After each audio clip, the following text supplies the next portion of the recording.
This is my audience.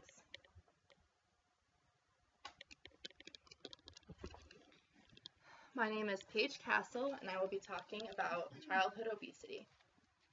Did you know that childhood obesity rates have nearly tripled since 1980? Some people may wonder why these rates have increased so much throughout the years, and some of these reasons may be related to genetics, but more commonly in this generation is related to the learned behavior. When I say behavior, I'm referring to the child's dietary patterns, activity, inactivity, medication use, and other exposures such as the use of technology. When I was talking about food, I was referring to healthy food versus unhealthy food. Unhealthy food is more commonly known as fast food, and we all know that that is the cheaper and faster option. If you're going down the road and you happen to pass by a fast food place and you're hungry, that's the place you're going to go because you know that it is quicker and there's food there that you like and tastes well.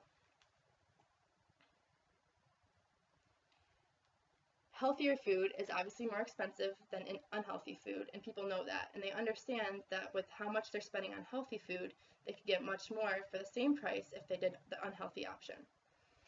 For families that live a busy lifestyle, it's easier for them to go to a fast food restaurant for dinner because if they are busy, they have things to do or places to go to, it's quicker and easier just to buy the fast food for dinner, bring it home, and then be done with it. To switch topics a little bit, I'm going to talk about how technology and inactivity is very closely related.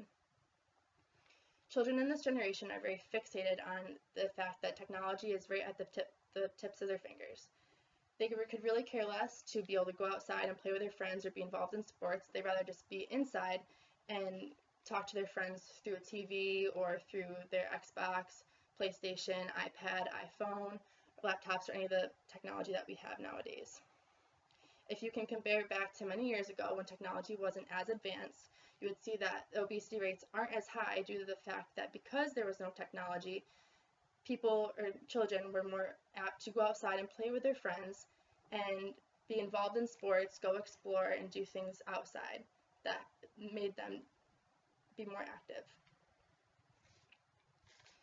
The percent of children that were obese aged from 6 to 11 years old in the United States increased from 7% to 18% in 1980 to 2012. Also, the percentage of adolescents aged from 12 to 19 years old who were obese increased from 5% to 21%.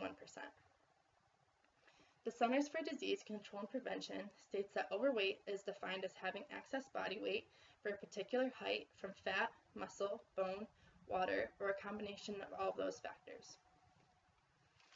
They consider obesity as having excess body fat in general. Obese youth are more likely to have risk factors for cardiovascular disease such as high blood pressure, high cholesterol, and or diabetes. Some preventions that you can do to prevent childhood obesity in your family is to encourage more physical activity. So if you notice your child is on their phone or their laptop or anything like that for a long amount of time during the day, you could limit their time on their technology for maybe an hour compared to 5 hours, and encourage them to go spend time outside or get involved in a sport or anything like that. Also, as a parent, if you were packing your child's lunch, you could pack it the night before to begin with so you're prepared and it's not as such of a rush in the morning to get it to your child. You can also prepare things like cut vegetables, fruit, and things like that because the children lead by example. So if you are feeding them, it'd be better for you to provide them with healthier food. So that's all I have, and thank you for watching.